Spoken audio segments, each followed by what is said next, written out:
ಪ್ರಸ್ಥಾನವನ ಉಪನಿಷತ್ತಿನ ಬಗ್ಗೆ it is my solace.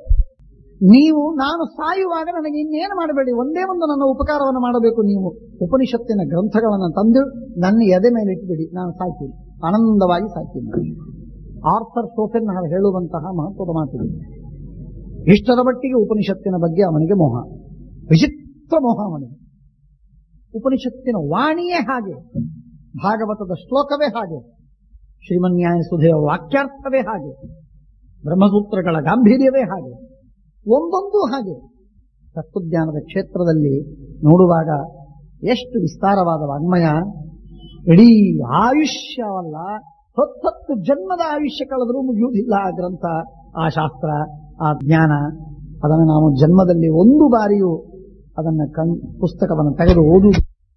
ಅವಶ್ಯವಾಗಿ ಪುಸ್ತಕವನ್ನು ಸಂಪಾದನೆ ಮಾಡಬೇಕು, ಪುಸ್ತಕವನ್ನು ಓದಬೇಕು. ಮನುಷ್ಯ ಒಳ್ಳೆ ವಿಚಾರಗಳನ್ನ, ಮಾಧ್ಯಮಗಳು ಅನೇಕ. ಒಂದು, ಗುರುಗಳು ಹೇಳುವಾಗ ಪಾಠ ಕೇಳುವುದು ಒಂದು, ಪ್ರವಚನ ಕೇಳುವುದು ಮತ್ತೊಂದು, ಚರ್ಚೆ ಮಾಡುವುದು ಇನ್ನೊಂದು, ಹೇಳುವುದು ಮತ್ತೊಂದು, ಅಥವಾ ಪುಸ್ತಕವನ್ನು ಓದುವುದು ಮತ್ತೊಂದು, ಪುಸ್ತಕವನ್ನು ನೋಟ್ ಮಾಡುವುದು ಹೀಗೆ ಅನೇಕ ತರಹದಿಂದ ತಾನು ಮನುಷ್ಯ ಜ್ಞಾನವನ್ನು ಸಂಪಾದನೆ ಮಾಡಲಿಕ್ಕೆ ಅವಕಾಶವಿದೆ. ಜ್ಞಾನವನ್ನು ಅವಶ್ಯವಾಗಿ ಸಂಪಾದನೆ ಮಾಡಬೇಕು. ಶೌನಕರು ಹೇಳ್ತಾರೆ, ಸಮ್ಯಕ್ಷ ಅಧ್ಯಯನಾಗಮ. ಆಹಾರ ಹೊಟ್ಟೆಗೆ ಆಹಾರವಾದರೆ ಅಧ್ಯಯನ ಬುದ್ಧಿಗೆ ಆಹಾರ. ನಿಮಗೆ ಕೇಳಿದಿರಿ, ನಾನು ಅನೇಕ ಬಾರಿ ಹೇಳ್ತಿರ್ತೀನಿ.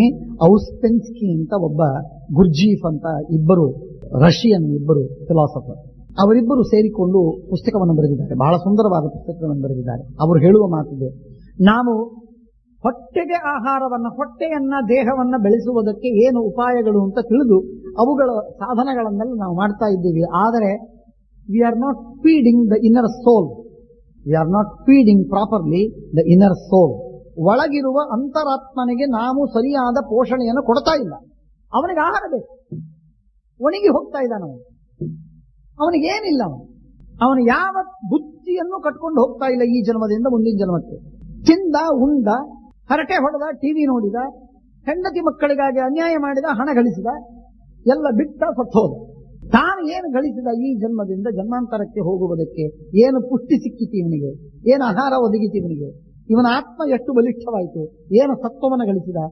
ಯಾವ ಅಂತಃಸತ್ವವಿಲ್ಲದೆ ಮನುಷ್ಯ ಅತ್ಯಂತ ಒಣಗಿ ಒಣಗಿ ಸೊರಗಿ ಹಾಳಾಗಿ ಹೋಗ್ತಾ ಇದ್ದಾನೆ.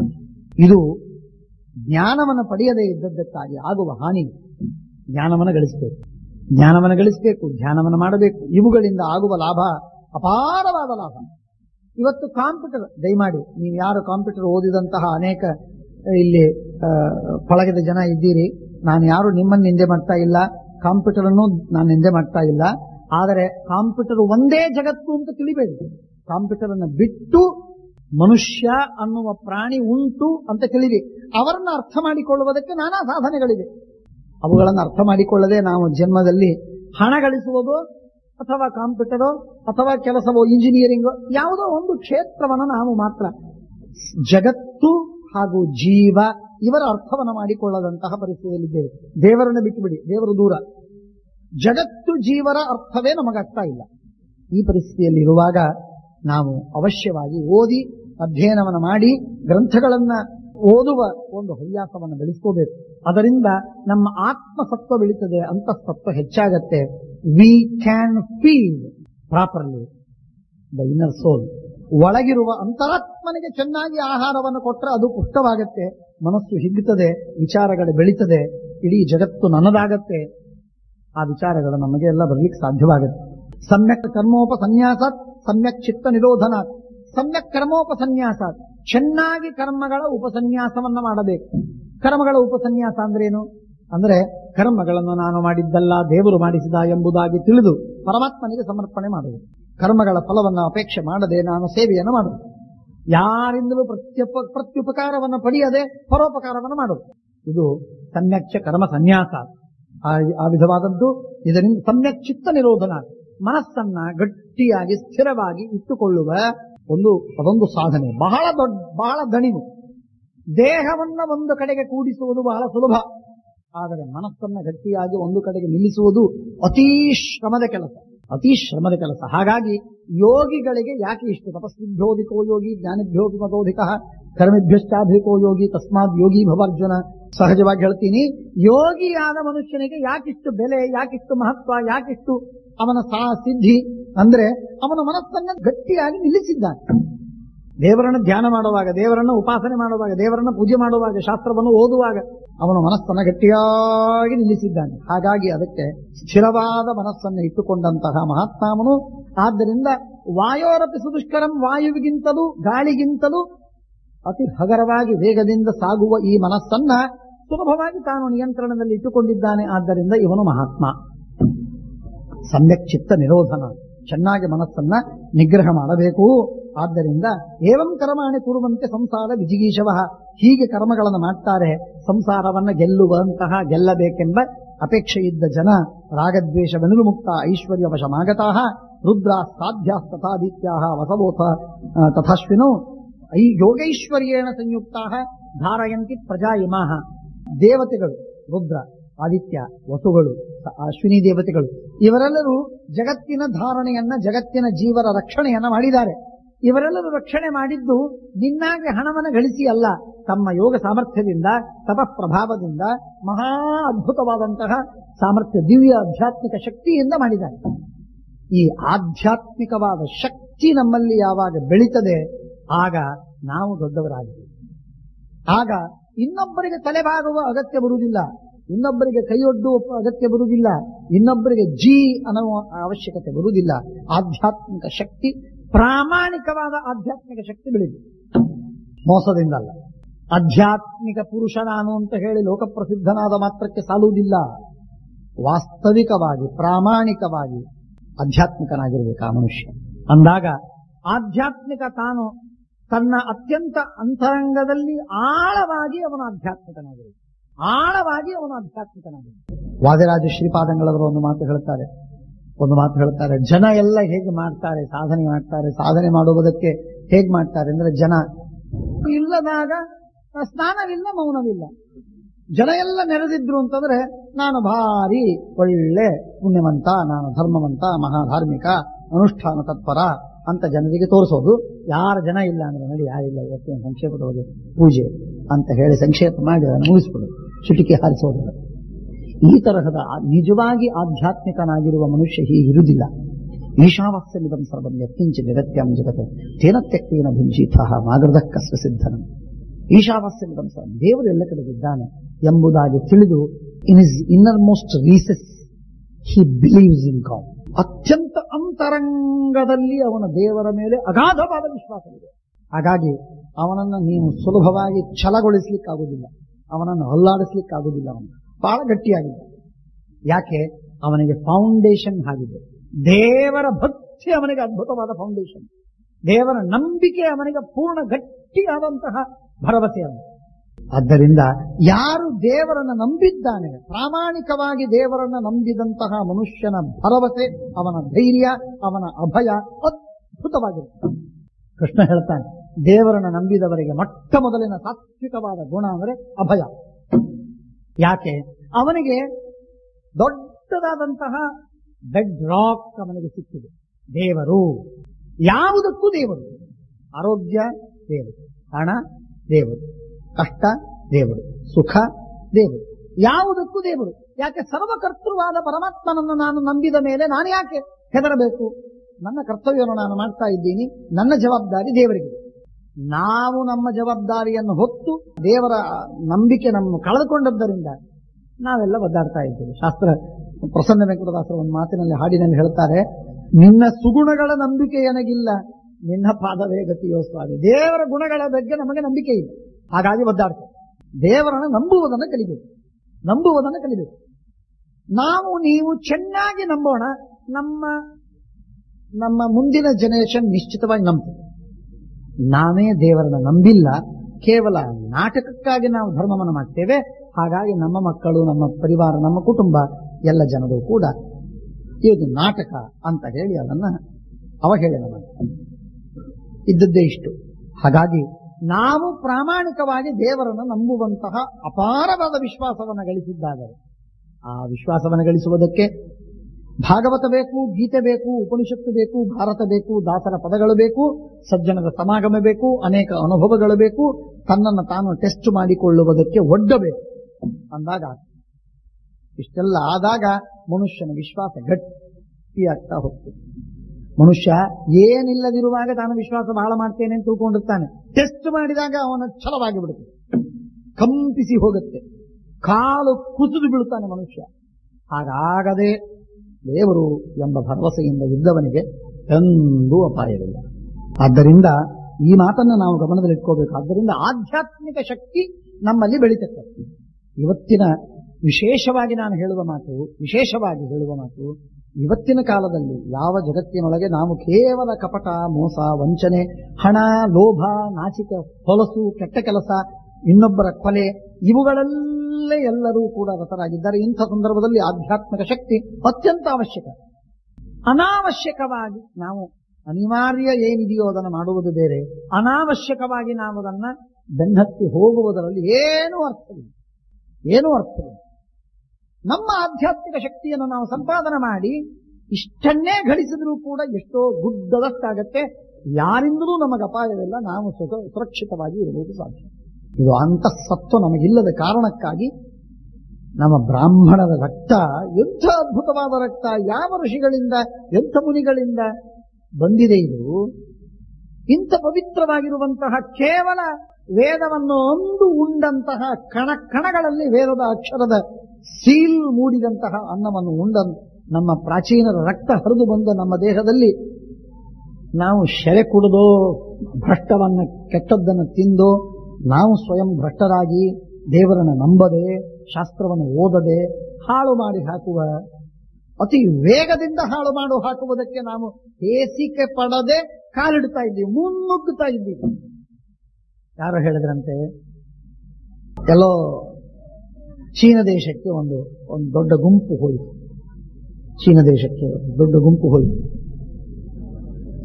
ಆ ಗುಂಪಿನಲ್ಲಿ ಬ್ರಾಹ್ಮಣರಿದ್ರು, ಬ್ರಾಹ್ಮಣೇತರರಿದ್ರು.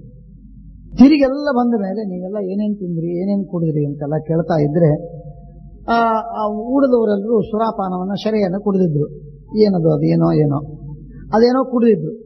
ಅದನ್ನು ಕುಡಿದದ್ದು ಏನು ಕುಡಿದಿದ್ರು, ನಾವು ಇಷ್ಟಿಷ್ಟು ಕುಡಿದ್ವಿ ಅಂತ ಅವರೆಲ್ಲ ಹೇಳಿದ್ರು. ಬ್ರಾಹ್ಮಣರು ನೀವೆಷ್ಟು ಕುಡಿದ್ರಿ ಅಂತ, ಬ್ರಾಹ್ಮಣರು ಅಂತಲ್ಲ, ಅವ್ರಿಗೆ ಕೇಳಿದಾಗ ಅವರು ಕೇಳಿದ್ದು ಅವರೆಲ್ಲರಿಗಿಂತಲೂ 5-10 ಪಟ್ಟು ಹೆಚ್ಚಿಗೆ ಇವರು ಕುಡಿದಿದ್ದು.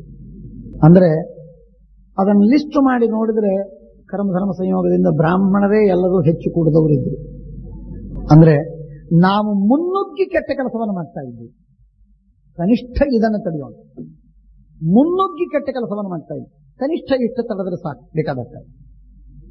ಆದ್ದರಿಂದ ಅದಕ್ಕಾಗಿ ನಾವು ತಿಳಿಬೇಕು, ಆಧ್ಯಾತ್ಮಿಕ ಶಕ್ತಿ ಇದು ದೇವರ ಆರಾಧನೆಯಿಂದ, ಗುರುಗಳ ಸೇವೆಯಿಂದ, ಜಪತಪಾದಿಗಳಿಂದ, ಉಪವಾಸ ವ್ರತಗಳಿಂದ, ನಮ್ಮ ಒಳ್ಳೆ ಸನ್ಮಾರ್ಗದಲ್ಲಿ ನಮ್ಮನ್ನು ನಾವು ಇಟ್ಟುಕೊಳ್ಳುವುದರಿಂದ ಸಾಧ್ಯ. ಹಾಗಾಗಿ ಯೋಗೇಶ್ವರ್ಯೇಣ ಸಂಯುಕ್ತ ಧಾರಯಂತಿ ಪ್ರಜಾಯಮಾನ. ಮನುಷ್ಯನ ಲೋಭಕ್ಕೆ ಎಂದೆಂದಿಗೂ ಇತಿಮಿತಿಗಳಿಲ್ಲ. ತಪ್ಪು ತಿಳಿಬೇಡಿ.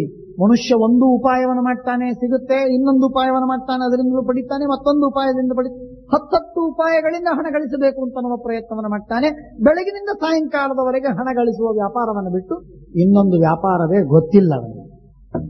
ಈ ಪರಿಸ್ಥಿತಿಯಲ್ಲಿ ಜೀವನ ಮನುಷ್ಯ ಕಳೀತಾ ಇದ್ದಾನೆ. ಇರಲಿ. ತಥಾ ತ್ವಮಪಿ ಕೌಂತೆಯ ಕ್ಷಮಮಾಸ್ಥಾಯ ಪುಷ್ಕಲಂ. ಆ ಎಲ್ಲ ದೇವತೆಗಳು ಯಾವ ರೀತಿಯಾಗಿ ಭಗವಂತನ ನಿಷ್ಠೆಯನ್ನಿಟ್ಟು ತಪಸ್ಸು ಮಾಡಿ ಆಧ್ಯಾತ್ಮಿಕವಾದ ಸಾಮರ್ಥ್ಯವನ್ನು ಪಡೆದು ಜಗತ್ತನ್ನು ಧಾರಣೆ ಮಾಡ್ತಾ ಇದ್ದಾರೋ ಆ ರೀತಿಯಾಗಿ ನೀನು ಮಾಡು. ನೀನು ಹಣವನ್ನು ಗಳಿಸುವುದಕ್ಕೆ ಉದ್ಯೋಗ ಮಾಡಬೇಡ, ಬಿಸ್ನೆಸ್ ಮಾಡಬೇಡ, ಟ್ರೇಡಿಂಗ್ ಮಾಡಬೇಡ, ಹೊಲ ಬೇಸಾಯ ವ್ಯವಸಾಯ ಮಾಡ್ಲಿಕ್ಕೆ ಹೋಗಬೇಡ. ಇದು ಯಾವುದೂ ಅಲ್ಲ. ನೀನು ಮಾಡತಕ್ಕದ್ದು ತಪಸ್ಸಿನಿಂದ ನೀನು ಹಣವನ್ನು ಗಳಿಸುವುದಾದರೆ ಗಳಿಸು. ಶೌನಕರು ಹೇಳುವ ಕೊನೆಯ ದಿ ಬೆಸ್ಟ್ ಸೊಲ್ಯೂಷನ್ ಹೇಳುವ ಮಾತು ನೋಡಿ, ಎಷ್ಟು ಚೆನ್ನಾಗಿದೆ. ತಪಸ್ಸಾ ಸಿದ್ಧಿ ಮನ್ವಿಚ್ಛ ಯೋಗ ಸಿದ್ಧಿಂಚ ಭಾರತ. ತಪಸ್ಸಿನಿಂದ ಸಿದ್ಧಿ ಪಡಿ, ಅದು ನಿನಗೆ ಅಪಾಯ ಮಾಡುವುದಿಲ್ಲ. ಅದರಿಂದ ನೀನು ಏನಾದರೂ ಪಡಿ, ನಿನಗೆ ಒಳ್ಳೆಯದಾಗುತ್ತೆ. ತಪಸಾ ಸಿದ್ಧಿ ಮನ್ವಿಚ್ಛ ಯೋಗ ಸಿದ್ಧಿಂಚ ಭಾರತ. ಪಿತೃಮಾತ್ರಮಯೀ ಸಿದ್ಧಿ ಪ್ರಾಪ್ತ ಕರ್ಮಮಯೀ ಚತೆ. ತಪಸಾ ಸಿದ್ಧಿ ಮನ್ವಿಚ್ಛ ದ್ವಿಜಾನಂ ಭರಣಾಯವೈ. ಬ್ರಾಹ್ಮಣರನ್ನು ರಕ್ಷಣೆ ಮಾಡುವ ಜವಾಬ್ದಾರಿಯನ್ನು ಹೊತ್ತಿದ್ದಿ ಎಂಬ ರಿಯಲೈಸೇಷನ್ ನಿನಗಾಗಿದ್ದರೆ, ಆ ಜವಾಬ್ದಾರಿ ಇದೆ ಎಂಬ ತಿಳುವಳಿಕೆ ಅರಿವು ನಿನಗಾಗಿದ್ದರೆ, ಅದಕ್ಕಾಗಿ ನಿಭಾಯಿಸುವಂತಹ ನಿನ್ನ ಜವಾಬ್ದಾರಿ ಹೇಗಿರಲಿ, ನೀನು ತಪಸ್ಸಿನಿಂದ ಸಿದ್ಧಿಯನ್ನು ಪಡೆದು, ತಪಸ್ಸಿನಿಂದ ಧಾನ್ಯವನ್ನು ಆಹಾರವನ್ನು ಪಡೆದು ಅದನ್ನು ಕೊಟ್ಟು ಅವರನ್ನು ಪೋಷಣೆ ಮಾಡು. ಹಣವನ್ನು ಗಳಿಸಿ ಅಲ್ಲ, ಇದರಿಂದ ನಿನಗೆ ಹಿತವಾಗುವುದಿಲ್ಲ. ತಸ್ಮಾತ್ ತಪಸ್ಸಮಸ್ಥಾಯ ಕುರುಷ್ವಾತ್ಮನೋರಥಂ. ನಿನ್ನ ಮನಸ್ಸಿನ ಇಷ್ಟಾರ್ಥ ಏನು? ಬ್ರಾಹ್ಮಣರಿಗೆ ಹೊಟ್ಟೆಗೆ ಹಾಕಬೇಕು. ಅದಕ್ಕಾಗಿ ಬೇಕಾದದ್ದೇನು? ಅನ್ನ, ಆಹಾರ, ದ್ರವ್ಯಗಳು. ಅದನ್ನು ಸಂಪಾದನೆ ಮಾಡುವ ಕ್ರಮ ಏನು? ಮತ್ತೊಂದಲ್ಲ, ನೀನು ತಪಸ್ಸು ಮಾಡು, ಅದರಿಂದ ನೀನು ಸಂಪಾದನೆ. ಹಾಗಾಗಿ ಈ ಮಾಧ್ಯಮ, ಈ ಉಪಾಯವನ್ನು ನೋಡಿ, ಶೌನಕರು ಹೇಳುವಂತಹ ಉಪಾಯ ಇದು ಎಲ್ಲರಿಗೂ ಸುಲಭ ಸಾಧ್ಯವಲ್ಲದೆ ಇದ್ರೂ ಅವರವರ ಮಟ್ಟಕ್ಕಾದರೂ ಅದು ಸುಲಭವಾಗಿ ಸಾಧ್ಯವಾಗುತ್ತೆ. ಇದನ್ನು ಮರಿಬೇಡಿ. ನಾವೆಲ್ಲರೂ ಧರ್ಮರಾಜರಲ್ಲ, ನಿಜ. ನಾವ್ಯಾರು ನಮಗೆ ಹೇಳುವಂತಹ ಗುರುಗಳು ಯಾರು ಶೌನಕರಲ್ಲ, ನಿಜ. ಆದರೆ ನಾವು ಧರ್ಮರಾಜನಲ್ಲದೇ ಇದ್ರೂ ಧರ್ಮರಾಜನಂತೆ ಕೆಲವು ಮಾತುಗಳನ್ನ ಅವನು 10 ಹೊರದಾರಿ ಮುಂದೆ ಹೋಗಿದ್ರೆ ನಾವು 10 ಹೆಜ್ಜೆಯನ್ನಾದರೂ ಇಡಬಹುದೇ ನಮ್ಮ ಜೀವನದಲ್ಲಿ? ಯಾಕಾಗುವುದಿಲ್ಲ? ಆದ್ದರಿಂದ ಆ ದೃಷ್ಟಿಯಿಂದ ಆಲೋಚನೆ ಮಾಡಿ ತಪಸ್ಸಿನಿಂದ, ಪುಣ್ಯದಿಂದ ನಾವು ಶ್ರೀಮಂತರಾಗೋಣ. ತಪಸ್ಸೇ ನಮ್ಮ ಶ್ರೀಮಂತಿಕೆಯಾಗಲಿ 1, ತಪಸ್ಸಿನಿಂದ ಹಣಕಾಸನ್ನು ಗಳಿಸೋಣ 2. ಇದನ್ನ ಬಿಟ್ಟು ನಾವು ದುರ್ಮಾರ್ಗದಿಂದ ಹಣವನ್ನು ಗಳಿಸುವ ಅಥವಾ ಸ್ವಾರ್ಥ, ಲೋಭ ಇವುಗಳಿಗಾಗೇ ನಮ್ಮ ಜೀವನವನ್ನು ತೊಡಗಿಸುವಂತಹ ದುಷ್ಟ ಹವ್ಯಾಸಕ್ಕೆ ನಾವು ಹೋಗದಿಲ್ಲ. ಸಾಕು. ಅದಕ್ಕೆ ಹೇಳ್ತಾರೆ, ತಸ್ಮಾತ್ ತಪಸ್ಸಮಸ್ಥಾಯ ಕುರುಷ್ವ ಆತ್ಮಮನೋರಥಂ. ವೈಶಂಪಾಯನರಂತಾರೆ, ಶೌನಕೇನ ಇವ ಮುಕ್ತಸ್ತು ಕುಂತೀಪುತ್ರೋ ಯುಧಿಷ್ಠಿರಃ ಪ್ರಣಮ್ಯ ದ್ವಿಜಶಾರ್ದೂಲಂ ಪೂಜ್ಯ ವಾಕ್ಯಂ ಸುಭಾಷಿತಂ. ಸಾಷ್ಟಾಂಗ ನಮಸ್ಕಾರ ಹಾಕಿದ ಶೌನಕರಿಗೆ. ಶೌನಕರು ಮೊದಲು ಹೇಳಿದ್ರು ಹಣ ಬೇಡ ಅಂತ. ಧರ್ಮರಾಜ ಹೇಳಿದ ಹಣವಿರುವುದು ನನಗೆ ಅವಶ್ಯಕವಾಗಿದೆ, ಇಷ್ಟೆಲ್ಲ ಬ್ರಾಹ್ಮಣರಿಗೆ ಹೊಟ್ಟೆಗೆ ಹಾಕುವ ಅನಿವಾರ್ಯತೆ ಇದೆ ನನಗೆ. ಅದಕ್ಕೆ ಶೌನಕರು ಮತ್ತೆ ಉತ್ತರ ಕೊಟ್ಟರು, ನೀವು ಇಷ್ಟೆಲ್ಲ ಜನರಿಗೆ ಹೊಟ್ಟೆಗೆ ಹಾಕುವ ಜವಾಬ್ದಾರಿ ನಿನ್ನದಾಗಿದ್ದರೆ ಅದಕ್ಕೆ ನೀನು ತಪಸ್ಸು ಉತ್ತರವಾಗಿ ನೀನು ಪಡಿ. ಅಂದ್ರೆ ತಪಸ್ಸಿನಿಂದ ಅನ್ನವನ್ನು ಪಡೆದು ಅವರಿಗೆ ಹೊಟ್ಟೆಗೆ ಹಾಕು, ಹೊರತು ಮತ್ತೊಂದು ಬೇಡ ಎಂದಾಗ ಆಗಲಿ ಅಂತ ಗೊತ್ತಾಯಿತು ಅವನಿಗೆ.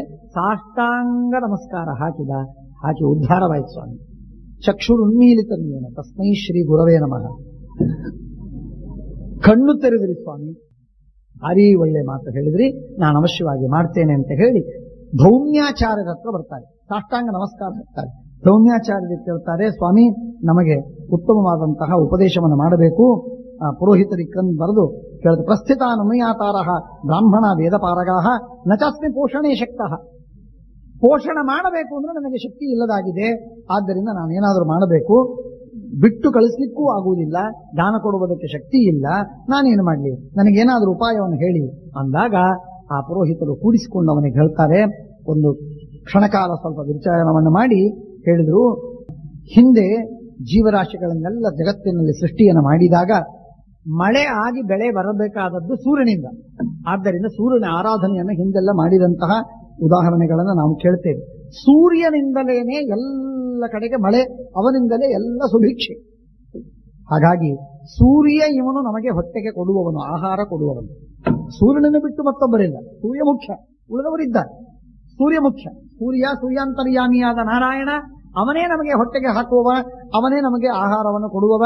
ಆ ಸೂರ್ಯನನ್ನು ಬಿಟ್ಟು ನೀನು ಇನ್ನೇನು ಪ್ರಯೋಜನವಿಲ್ಲ. ಸೂರ್ಯನ ಆರಾಧನೆಯನ್ನು ಮಾಡು, ಅದರಿಂದ ನಿನಗೆಲ್ಲ ಕ್ಷೇಮವಾಗುತ್ತೆ ಅಂತ ಹೇಳಿ ಉಪದೇಶವನ್ನು ಮಾಡಿ, ಭೌಮ, ಕಾರ್ತವೀರ್ಯಾರ್ಜುನ, ವೈನ್ಯ, ನಹುಷ ಇವರೆಲ್ಲರೂ ತಪೋಯೋಗ ಸಮಾಧಿಸ್ಥೈ ಉದ್ಧತಾಹ ಅಪದ ಪ್ರಜಾ, ತಮ್ಮ ಪ್ರಜೆಗಳನ್ನ, ತಮ್ಮ ರಾಜ್ಯದ ಎಲ್ಲ ಪ್ರಜೆಗಳನ್ನ ಆಪತ್ತುಗಳಿಂದ ಉದ್ಧಾರ ಮಾಡಿದ್ರು. ಅವರಿಗೆ ಒಂದೇ ಒಂದು ಉಪಾಯ, ತಪಸ್ಸು, ಯೋಗ, ಸಿದ್ಧಿ. ಹಾಗಾಗಿ ಆ ತಪಸ್ಸು, ಯೋಗ ಅಂತನ್ನೋದು ಇದು ನಮಗೆ ಅಪಾಯವನ್ನು ಮಾಡುವುದಿಲ್ಲ, ಅನರ್ಥವನ್ನು ಮಾಡುವುದಿಲ್ಲ, ಕೆಟ್ಟ ದಾರಿಗೆ ಎಳೆಯುವುದಿಲ್ಲ. ಆದ್ದರಿಂದ ಅದನ್ನು ಮಾಡಬೇಕು. ನಾಥೋಯಂ ಸರ್ವಭೂತಾನಂ ತಸ್ಮಾತ್ತಂ ಶರಣಂ ವ್ರಜ. ಅವನು ಇಡೀ ಜಗತ್ತಿಗೆ ಸ್ವಾಮಿ, ಪರಮಾತ್ಮ, ಸೂರ್ಯಾಂತರ್ಯಾಮಿಯಾದ ನಾರಾಯಣ ಜಗತ್ತಿಗೆ ಸ್ವಾಮಿ.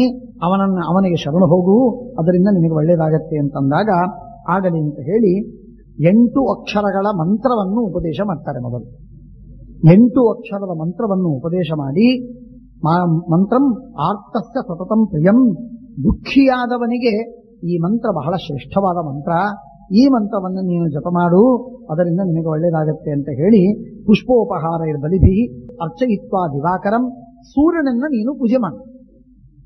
ಇದು ಎಲ್ಲ ಹೆಣ್ಣು ಮಕ್ಕಳು ಕೇಳಬೇಕು, ಪುರುಷರಂತೂ ಸರಿಯೇ.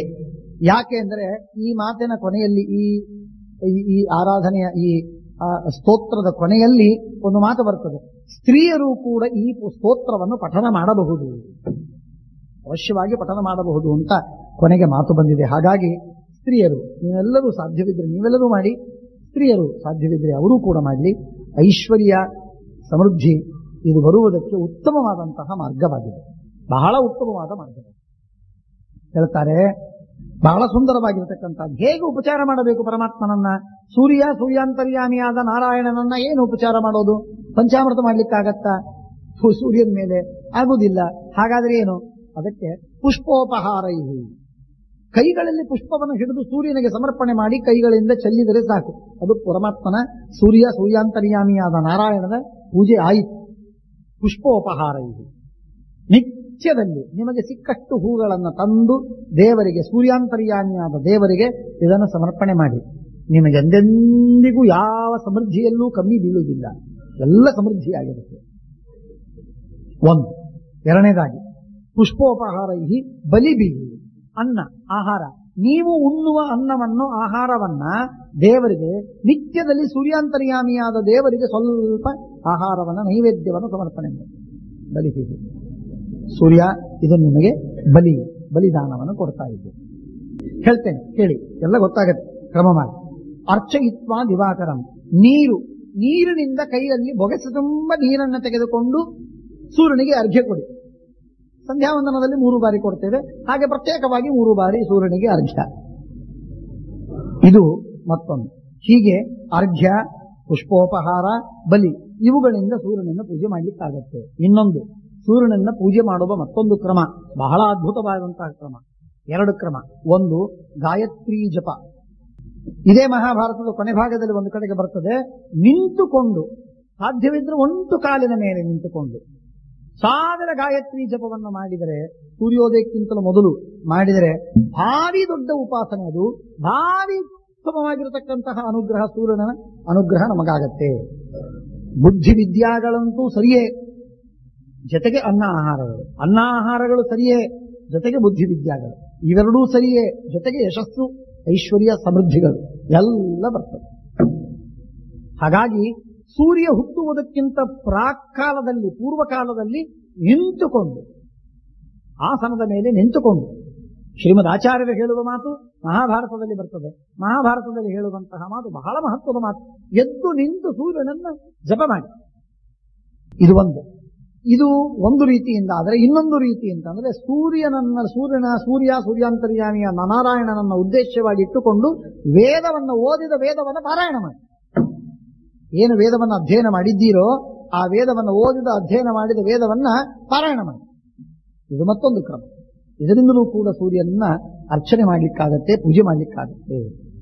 ಇದೆಲ್ಲ ಐತರೇಯ ಉಪನಿಷತ್ತು, ಮಹಾಭಾರತ, ಧರ್ಮಶಾಸ್ತ್ರ, ಪುರಾಣಗಳಲ್ಲಿ ಅನೇಕ ಕಡೆಗೆ ಬಂದಿರುವ ಮಾತನ್ನ ನಾನು ಹೇಳ್ತಾ ಇದ್ದೀನಿ. ಸೋವಗಾಹ್ಯ ಜಲಂ ರಾಜ ದೇವಸ್ಯಾಭಿಮುಖೋ ಭವತಿ. ನೀರಿನಲ್ಲಿ ಮುಳುಗೆದ್ದ, ಗಂಗಾ ನದಿಯಲ್ಲಿ ಸ್ನಾನ ಮಾಡಿದ, ಎದ್ದು ನಿಂತ, ಮೈ ಬರೆಸಿಕೊಂಡು ಸೂರ್ಯನ ಅಭಿಮುಖವಾಗಿ ನಿಂತು ಜಪ ಮಾಡುವುದಕ್ಕೆ ಪ್ರಾರಂಭ ಮಾಡಿದ. ಈ ಮಂತ್ರವನ್ನ, ಈ ಸ್ತೋತ್ರವನ್ನು ಯೋಗಮಾಸ್ಥಾಯ ಧರ್ಮಾತ್ಮ ವಾಯುಭಕ್ಷೋ ಜಿತೇಂದ್ರಿಯ, ಕೇವಲ ವಾಯುವನ್ನು ಭಕ್ಷಣ ಮಾಡ್ತಾ, ಏನೂ ಆಹಾರವನ್ನು ಸೇವನ ಮಾಡದೆ ನಿಂತ. ಗಂಗೆಯಂ ವಾಯುಪಸ್ಪೃಶ್ಯ ಪ್ರಾಣಾಯಾಮೇನ ತಸ್ಥಿವಾನ್, ಶುಚಿ, ಶುದ್ಧನಾಗಿದ್ದ, ಪ್ರಯತವಾಕ್, ಯಾರ ಜೊತೆಗೆ ಮಾತಾಡಲಿಲ್ಲ. ಸ್ತೋತ್ರಂ ಆರಬ್ಧವಂ ಸ್ತತಃ. ಸ್ತೋತ್ರ ಬಹಳ ಚಿಕ್ಕದಿದೆ, ಬಹಳ ದೊಡ್ಡದಿಲ್ಲ ಸ್ತೋತ್ರ. ತ್ವಂ ಭಾನೋ, ನೀನು ಪ್ರಕಾಶಶೀಲ, ಜಗತ್ತಿಗೆ ಕಣ್ಣು. ತ್ವಂ ಆತ್ಮ ಸರ್ವದೇಹಿನಾಂ, ಎಲ್ಲ ಜೀವರಾಶಿಗಳ ಸ್ವಾಮಿ, ನೀನು ಎಲ್ಲ ಜೀವರಾಶಿಗಳಿಗೆ ಮೂಲ ಕಾರಣ. ಕ್ರಿಯಾವಂತರು ಯಾರೋ ಅವರ ಆಚಾರ ನಿನ್ನ ಮೇಲೆ ಅವಲಂಬಿಸಿದೆ. ಯಾರೇ ಏನೇ ಕ್ರಿಯಾವಂತರಾಗಬೇಕು, ಸಂಧ್ಯಾವಂದನ ಮಾಡಬೇಕು, ಸೂರ್ಯೋದಯವಾಗಬೇಕು. ರಾತ್ರಿಯೇ ಕಂಟಿನ್ಯೂ ಆದರೆ, ವರ್ಷಗಳವರೆಗೆ ರಾತ್ರಿಯೇ ನಡೆದು ಬಿಟ್ಟರೆ ಏನು ಸಾಧನೆ, ಏನು ಸಂಧ್ಯಾ, ಏನು ಆರಾಧನೆ, ಯಾವ ಪೂಜೆಗಳಿಲ್ಲ, ಯಾವ ಯಜ್ಞಗಳಿಲ್ಲ, ಯಾವ ಹೋಮವಿಲ್ಲ. ಸಂಗತಿ ಸರ್ವ ಸಂಖ್ಯಾನ, ಎಲ್ಲ ಜ್ಞಾನವಂತರಿಗೆ ನೀನು ಮೂಲ. ಸೂರ್ಯನಿಂದ ಜ್ಞಾನ ಬರುತ್ತೆ. ಸೂರ್ಯಾಂತರ್ಯಾಮಿಯಾದ ನಾರಾಯಣ ಯಾರು ಇದಾನೋ ಅವನೇ ನಾರಾಯಣ ನಮ್ಮ ಹೃದಯದಲ್ಲಿದ್ದು ನಮಗೆ ಧಿಯೋಯೋನ ಪ್ರಚೋದಯ. ಹಾಗಾಗಿ ಸೂರ್ಯಾಂತರ್ಯಾಮಿ ಸಯಶ್ಚಾಯಂ ಪುರುಷೇ ಯಶ್ಚಾಸಾವಾದಿತ್ಯೇ ಸ ಏಕಃ ಸ ಏವಂಬೃತ. ಹಾಗಾಗಿ ಸೂರ್ಯಾಂತರ್ಯಾಮಿಯಾಗಿರುವಂತಹ ನಾರಾಯಣ ಯಾರೋ ಅವನೇ ನಮ್ಮ ದೇಹಾಂತರ್ಯಾಮಿಯಾಗಿದ್ದು ಭಗವಂತ ನಮಗೆ ಬುದ್ಧಿ ಪ್ರೇರಕ. ಆದ್ದರಿಂದ ಧಿಯೋಯೋನ ಪ್ರಚೋದಯ, ಅವನೇ ನಮಗೆ ಬುದ್ಧಿಯನ್ನು ಪ್ರೇರಣೆ ಮಾಡ್ತಾ ಇದ್ದಾನೆ. ಅನಾವೃತ ಅರ್ಗಲದ್ವಾರಂ ಸಂಗತಿ ಸ್ತಂ ಮುಮುಕ್ಷತಾಂ, ಭಾರಿ ಉತ್ತಮವಾದ ಮಹತ್ವದ ಮಾತು. ಷಟ್ಪ್ರಶ್ನೋಪನಿಷತ್ತಿನಲ್ಲಿ ಹೇಳುವಂತಹ ಸುಂದರವಾದ ಮಾತು. ಯಾರೇ ಮುಕ್ತಿಗೆ ಹೋಗುವಂತಹ ಜನ ಭೂಮಿಯಿಂದ ಮುಕ್ತಿಗೆ ಹೋಗಬೇಕಾದರೆ ಸೂರ್ಯನಿಗೆ ಹೋಗಲೇಬೇಕು. ಸೂರ್ಯ ಮಧ್ಯದ ದ್ವಾರ.